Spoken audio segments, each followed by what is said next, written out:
केशव नगर राज्य के एक छोटे से गांव में हरिराम नाम का एक सीधा साधा, मेहनती और ईमानदार किसान अपनी पत्नी के साथ खेत में बैठा हुआ था। देखना, हमारी फसल इस साल बहुत अच्छी होगी।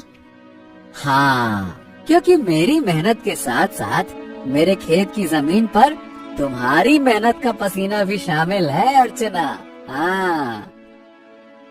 नहीं, सारे गांव में केवल तुम ही मेहनती और ईमानदार हो।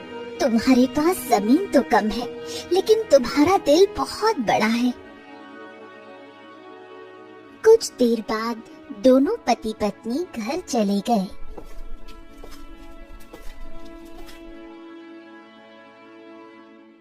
मैं तुम्हें एक बात बताना तो भूल ही गई। घर में लकड़ियाँ खत्म हो गई हैं। अरे चिंता मत करो, मैं कल सुबह सबसे पहले जंगल में लकड़ियाँ काटने के लिए ही चला जाऊंगा। ठीक है ना, ले आऊंगा। चलो अब।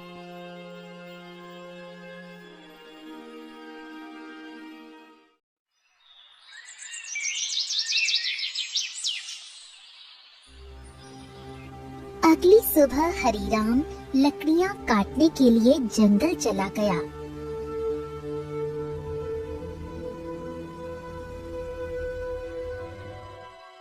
हरिराम एक पेड़ पर कुल्हाड़ी चलाने ही वाला था कि तभी उसने देखा झाड़ियों में एक घायल बंदर करहा रहा था।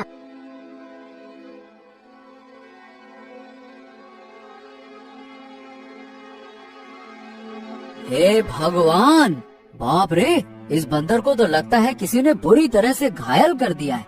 जरूर किसी जंगली जानवर ने इसके ऊपर हमला किया होगा। बताओ भला, बेचारे का हाथ खून से भरा हुआ है। ओहो हो। हरिराम बंदर के पास बैठा था। काश तू बोल सकता तो बता सकता कि तेरी तकलीफ कहाँ है। फिलहाल तो तेरे हाथ में खून दिख रहा है, लेकिन जिस तरह से तू दर्द से तड़प रहा है ना, बाप रे, तकलीफ तो कहीं और ही है। उसी समय वहाँ एक साधु आ पहुँचा। कौन हो तुम और बंदर से क्या बातें कर रहे हो? प्रणाम साधु महाराज, मैं तो बस लकड़ियाँ काटने के लिए जंगल में आया था। इस घायल बंदर को देखा तो इसके ऊपर तरस आ गया। लगता है किसी जंगली जानवर ने हमला किया है इसके ऊपर। देखिए ना, इसके हाथ से खून बह रहा है, लेकिन जिस तरह ये दर्द से तड़प रहा है, मुझे तो लगता है कि इसे कहीं और ही तकलीफ है।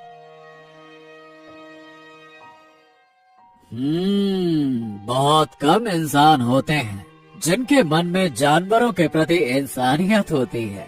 रुको रुको रुको। ओम। इतना बोलकर साधु मंत्र पढ़ने लगा। अचानक रंग बिरंगी किरणों से बंदर का जख्म सही हो गया। हाँ, अब ये बंदर तुम्हें बता सकता है कि इसकी तकलीफ कहाँ है। इतना बोलकर साधु वहाँ से चला गया। बंदर उठकर खड़ा हो गया। मेरे कंधे में बहुत दर्द हो रहा था। हाँ, अब अच्छा लग रहा है। एक शेर ने मुझ पर हमला किया। मैं बचने के लिए दूसरे पेड़ में कूदा। शेर का पंजा मेरे हाथ में लगा और मेरा हाथ घायल हो गया। मैं पेड़ ही नहीं पकड़ पाया और मैं जैसे ही नीचे गिरा, बाप रे बाप, मेरे कंधे में बहुत चोट लग गई थी। अरे, तुम तो बिल्कुल मनुष्य की आवाज में बात कर रहे हो। ये कैसे संभव हुआ? जब साधु ने मंत्र पढ़ा ना, तब मुझे ऐसा लगा कि मेरे अंदर बात करने की शक्ति आ गई है। मैंने बोला और मेरी आवाज तुम तक पहुंच गई। लगता है ये चमत्कार साधु बाबा ने किया है। हाँ।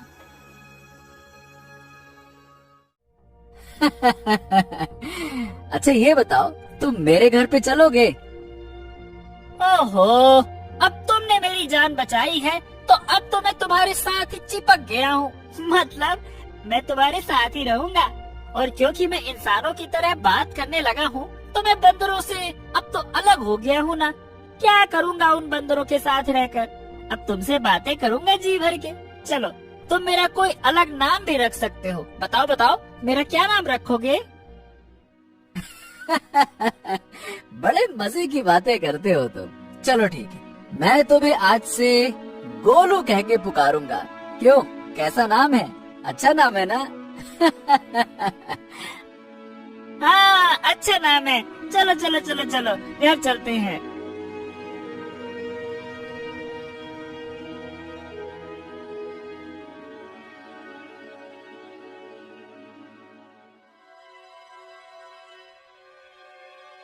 अरे, ये जंगल से तुम बंदर को क्यों पकड़ लाए? हरीराम पूरी घटना अर्चना को बताने लगा। क्या क्या वास्तव में बंदर बात कर सकता है? अरे तुम स्वयं पूछ लो। क्या नाम है तुम्हारा? मेरा नाम गोलू है। हरीराम ने मेरी जान बचाई है और अब मैं उसका साथी हूँ। साथी क्या, अब तो मैं तुम्हारे परिवार का हिस्सा हूँ। अर्चना आश्चर्य में पड़ गई। समय बीतने लगा। गोलू की मौजूदगी घर में नई जान ले आई थी।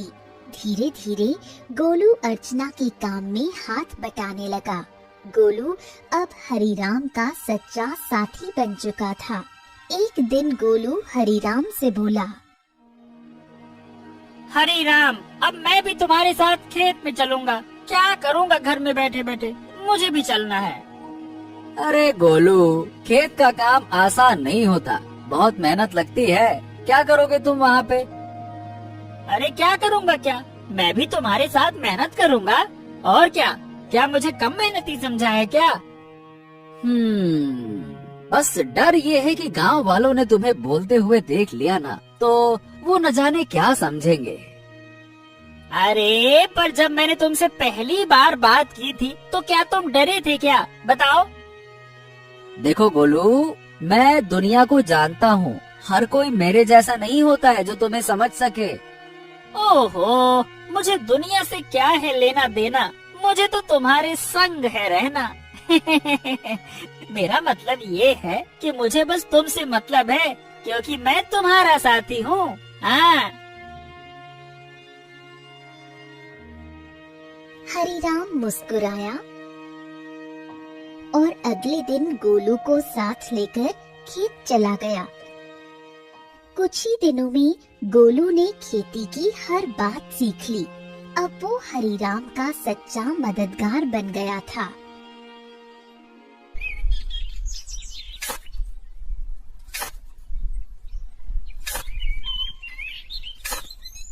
हरीराम, अरे आज की मिट्टी तो बहुत भारी लग रही है।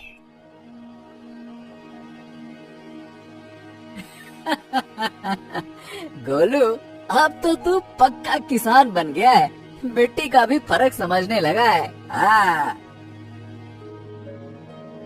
गोलू की बात अब गांव में फैलने लगी थी और ये बात आखिरकार पहुंची जमींदार चौधरी के कानों तक। क्या हरीराम के घर एक बंदर है जो इंसानों की तरह बोलता है? हाँ जमींदार साहब, मैं खुद देख चुका हूँ। अरे मैंने तो उसे बोलते हुए सुना भी है। पहली बार तो मैं डर गया था। अरे भैया, तो फिर उस बंदर को लेकर तमाशा करना चाहिए, उससे तो बड़ी अच्छी कमाई होगी। ये बात आपने बिल्कुल पते की कही जमींदार साहब। जमींदार की हंसी कुछ देर चली, फिर वो गंभीर हो गया। हाँ, इस हरीराम की जमीन पर मेरी नजर बहुत समय से है। बाकी सब तो मेरे कर्जदार बन चुके हैं, पर ये ससुरा हरीराम ये कभी झुका ही नहीं। उसकी जमीन बहुत उपजाऊ है जमींदार, बंजर में भी फसल उग जाती है। अरे इसमें मिट्टी का कोई खेल नहीं है भीमा। उसकी किस्मत और सितारे बुलंद है, पर जिस दिन वो सितारे गिरेंगे ना, उसी दिन ये खेत मेरा होगा और हरीराम मेरे कदमों में होगा। देख लेना तुम।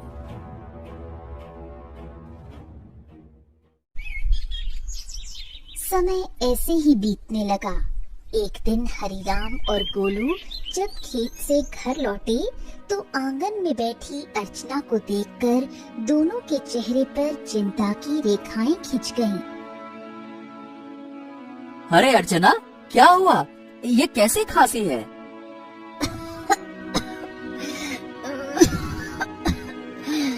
कुछ दिनों से खांसी हो रही है, अब तो दिन ब दिन और भी बढ़ती जा रही है। हरिराम, इसे नजरअंदाज मत करो, किसी अच्छे वैद्य को तुरंत बुलाना चाहिए। हरिराम ने देर न करते हुए गांव के एक अनुभवी वैद्य को बुला लिया। वैद्य ने अर्चना को ध्यान से देखा। हरिराम, देखो, इन्हें एक विचित्र बीमारी हो गई है। अगर समय पर इलाज न मिला तो ये जानलेवा हो सकती है। हाँ, नहीं नहीं नहीं नहीं वैद्य जी, आप तो इलाज शुरू कीजिए, मैं कोई कसर नहीं छोड़ूंगा।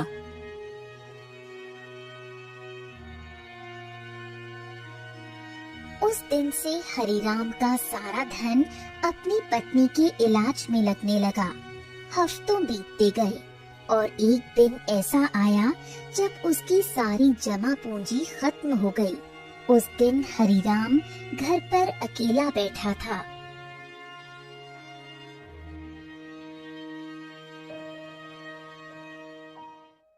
ऐसे उदास मत बैठिए, मैं अपने आप ठीक हो जाऊंगी। ऐसा ऐसा मत कहो अर्चना, मैं तुम्हें इस हालत में नहीं देख सकता। तो अब क्या करोगे? जो कुछ था सब तो मेरे इलाज में लगा दिया। अब तो बीज खरीदने तक के पैसे नहीं बचे। हरिराम सिर झुकाए बैठा था। तभी गोलू तेजी से दौड़ता हुआ आया। हरिराम, हिम्मत मत हारो, तुम्हारे 2 भाई इस गांव में रहते हैं और तुमसे ज्यादा धनी भी हैं। उनसे मदद क्यों नहीं मांगते हो, हैं? हरिराम को ये बात ठीक लगी। उसी शाम वो गोलू को साथ लेकर अपने बड़े भाई केशव के घर गया। ओहो हरिराम, क्यों भाई, आज हमारे घर का रास्ता कैसे भूल गए हैं? भैया, अर्चना की बीमारी के बारे में तो अब गांव में सब जानते हैं। मैंने जो कुछ कमाया सब इलाज में लग गया। अब कुछ धन की जरूरत है भैया। तुम तो जानते हो मेरी फसल इस बार खराब हुई है। अब खुद मुझे उधारी लेना पड़ रहा है तो मैं तुम्हें कहाँ से दूं?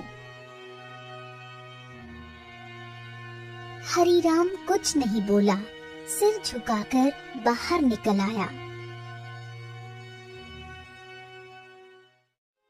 अरे वो झूठ बोल रहा था हरिराम, मैंने उसके चेहरे को देखा है, वो देना ही नहीं चाहता था।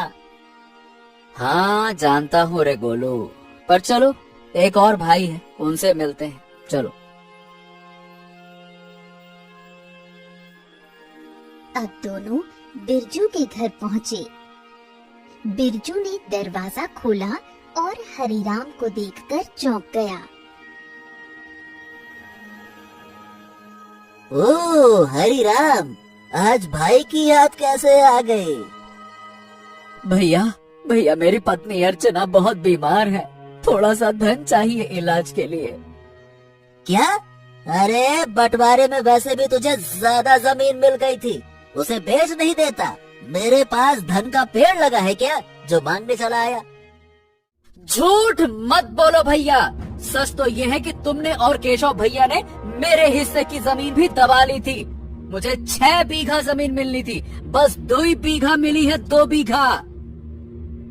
अरे निकल जा यहाँ से, अगर कर्ज लेना है तो जमींदार के पास जा, मुंह उठा के चले भाग यहाँ से।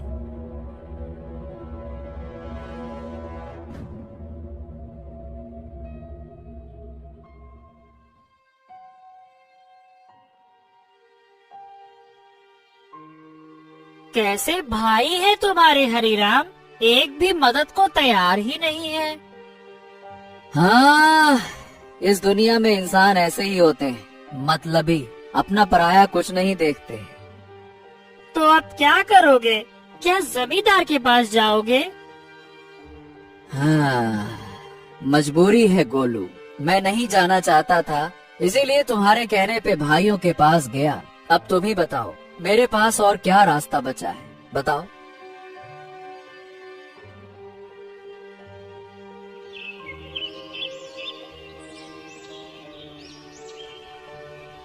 अगले दिन हरीराम और गोलू जमींदार की हवेली में जा पहुँचे। उम्मीद उसे कम थी, मगर अपनी पत्नी की खातिर उसने खुद को झुका दिया था। मैं जानता था हरीराम, एक न एक दिन तू चलकर मेरी हवेली में जरूर आएगा भैया। आपने बिल्कुल सही कहा था मालिक। जब तक किसकी किस्मत चमक रही थी तब तक बहुत अकड़ में चलता था। अब देखो कैसा मुरझाए मुरझाए सब खड़ा है। ए जमींदार, तुम्हें किसी की हालत का मजाक उड़ाने का हक नहीं है। लोग तुम्हारा सम्मान करते हैं, तुम्हें भी दूसरों का सम्मान करना चाहिए, समझे? ए बंदरवा, बकवास बंद कर। तू इंसानों की तरह बोलता है, इसका मतलब ये नहीं है कि तू इंसान बन गया है, समझा? हाँ भैया हरीराम, बताओ बताओ क्यों आए हो? क्या बताएं, आपको तो सब पता है। मेरी पत्नी बीमार है, सारा धन इलाज में चला गया, कुछ धन की आवश्यकता है। अच्छा अच्छा अच्छा अच्छा, धन चाहिए तो भैया मेरी शर्तें सुन लो। ब्याज 50% और बदले में कुछ गिरवी रखना होगा। हाँ, मेरे पास कुछ बचा है क्या जो गिरवी रखूं? जो सोने के आभूषण थे वो भी इलाज में बिक चुके हैं। अरे है ना, क्यों नहीं है? तेरे पास 2 बीघा जमीन है भैया, उसे गिरवी रखो। वक्त पर कर्ज चुकाएगा तो जमीन तेरी वरना मेरी, सीधा हिसाब। बोलो भैया। हरीराम सोच में पड़ गया। उसे अपनी पत्नी का जीवन बचाना था, मगर कीमत बहुत बड़ी थी। अरे ये तो सरासर अन्याय है। तुम किसी की मजबूरी का फायदा उठा रहे हो। ऐसे तो हरीराम कभी कर्ज ही नहीं चुका पाएगा। ए हरीराम, पहले तो तू इस अपने पालतू बोलने वाले बंदर को ले जा यहाँ से, नहीं तो मेरा मन बदल गया तो हो गया तेरा काम। जब से आया है पटर पटर पटर पटर। चुप कर। हरीराम चलो मेरे साथ, ये कर्ज मत लो, चलो। गोलू, मेरे पास अब और कोई चारा नहीं है। अरे तुम बस चलो तो, मैं तुम्हारी मदद करूंगा ना। हाँ चलो मेरे साथ। हरीराम गोलू के साथ चला गया। हवेली के भीतर जमींदार और भीमा गुस्से से खोल रहे थे। ए मालिक, हरीराम तो हाथ से निकल गया। अरे चिंता मत कर बेटा, मजबूरी उसे फिर लौट आएगी। कितना दूर जाएगा वो?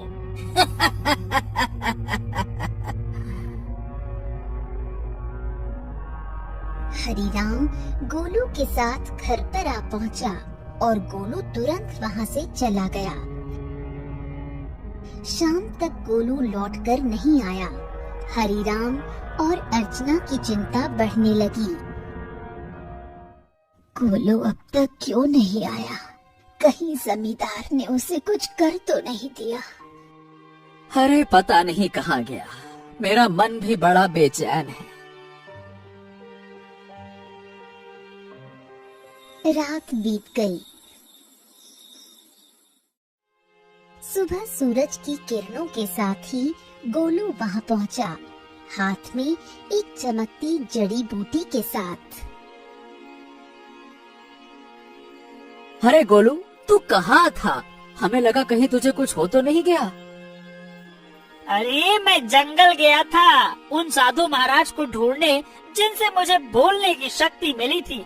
उन्हें मैंने सारी बात बताई और उन्होंने दया करके ये जड़ी बूटी दी है। उन्होंने कहा है कि इससे बड़ी से बड़ी बीमारी ठीक हो सकती है। हाँ। गोलू ने वो जड़ी बूटी अर्चना को दे दी। कुछ देर बाद अर्चना की आंखों में चमक लौट आई। मुझे बिल्कुल स्वस्थ महसूस हो रहा है, जैसे मैं कभी बीमार ही नहीं थी। हाँ। अर्चना, तुम्हारी खांसी भी ठीक हो गई। और गोलू, तू तो हमारे लिए देवता बन गया। अगर तू नहीं होता तो मैं जमींदार से कर्ज लेकर अपनी खेती भी खो बैठता।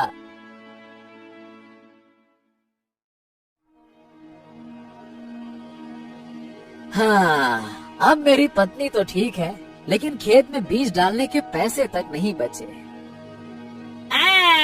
मैं जानता था कि अर्चना के ठीक होने के बाद तुम्हें बीज की जरूरत पड़ेगी, इसीलिए मैं साधु महाराज से बीज भी लेकर आया हूँ।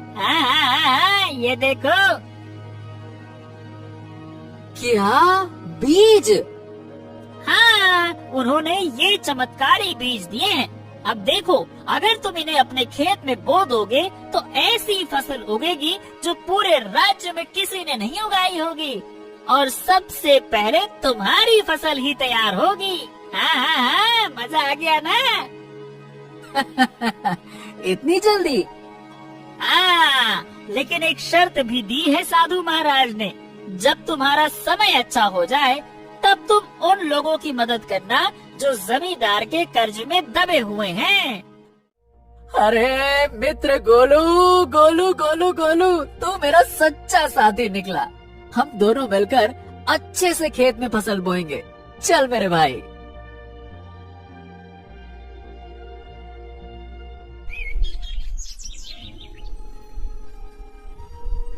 अगले ही दिन हरिराम, गोलू और अर्चना ने मिलकर खेत जोता, बीज बोया और आकाश की ओर देखकर मेहनत का वादा किया।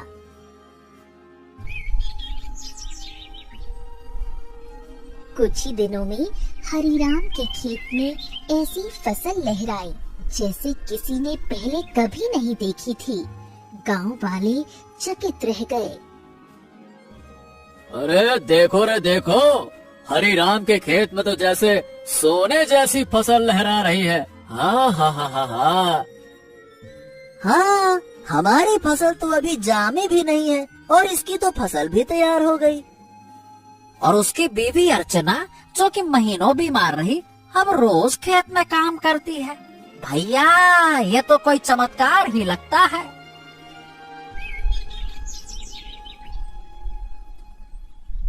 कुछ दिनों बाद हरिराम की किस्मत बदल गई। चमत्कारी फसल ने उसे गांव का सबसे सफल किसान बना दिया। बाजार में उसके नाम की चर्चा फैल गई। हरि राम, जपो राम नाम, बन गया तो धनवान। जो सोचा था वो हो गया सच।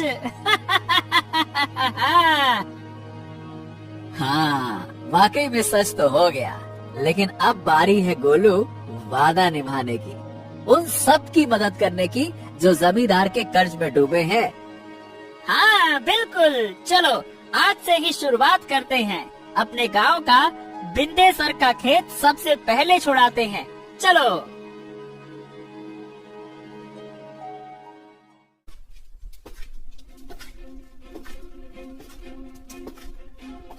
हरिराम और गोलू ने अपना मुनाफा इकट्ठा किया और एक एक कर गांव वालों का कर्ज चुकाने लगी। बिंदेसर, भोलू, रज्जो सभी ने अपनी जमीन वापस पाली। हरिराम भैया, आज आपने हमें नया जीवन दे दिया। सही बताओ, बिल्कुल, बहुत बहुत धन्यवाद। गांव में खुशी लौटने लगी, लेकिन जमींदार के चेहरे पर उदासी छा गई। ये सब देखकर जमींदार गुस्से से अपने साथी भीमा से बोला, ए भीमा, तू देख रहा है ना कि क्या हो रहा है? हाँ मालिक, हरिराम ने सबके कर्जे चुकाने शुरू कर दिए हैं। अगर यही चलता रहा तो एक दिन तो मेरी जमींदारी ही खत्म हो जाएगी और मेरा दबदबा भी खत्म हो जाएगा। आप तो आदेश दीजिए मालिक की करना क्या है। अब बहुत हो गया भीमा, अगर ये हरिराम ऐसे ही सबकी जमीन छुड़वाता रहा तो मेरा क्या बचेगा? मेरा दबदबा, मेरी हवेली है। अरे मालिक, आप तो बस आदेश कीजिए, कल ही उसका काम तमाम कर दूंगा। सब खेत में काम करते हैं, वही खत्म कर दूंगा। कहिए। खून जमीन पर गिरे ऐसा मारना साले को, ताकि सबके दिल में डर उतर जाए। जा, हरिराम को मिटा दे, जा।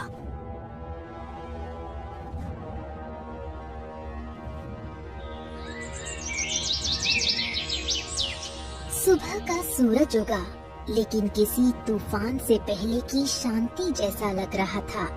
हरिराम खेत में बीजों को देख रहा था, जो अब सोने जैसे चमकते दिखते थे। अरे गोलू, देख तो, ये फसल तो जैसे गाना गा रही हो। तुम्हारे हाथ की छुअन में जादू है। हाँ, बिल्कुल सही कह रहे हो मित्र। इस बार की फसल सोने की फसल जैसी उगती हुई दिख रही है। वाह वाह वाह वाह वाह वाह। इतना बोलकर अचानक गोलू एक ओर हट गया। सच तो ये था कि गोलू को किसी की आहट की भनक लग चुकी थी। तभी वहाँ जमींदार और भीमा आ पहुँचे। भीमा के हाथ में लंबा बर्छा था। हरिराम झुका हुआ था। अब भुगतो किसान। जैसे ही भीमा ने हरिराम की ओर बर्छा फेंका, एक छलांग, एक चीख, एक वार, लेकिन हरिराम पर नहीं, गोलू पर। गोलू! नहीं नहीं, ये क्या किया तूने? तुम्हारे लिए मित्रता का मतलब सिर्फ साथ नहीं होता, कभी कभी बलिदान भी होता है। तूने मेरी जान बचाने के लिए अपनी जान दांव पर लगा दे। क्योंकि तुम मेरे साथी हो और मैं तुम्हारा।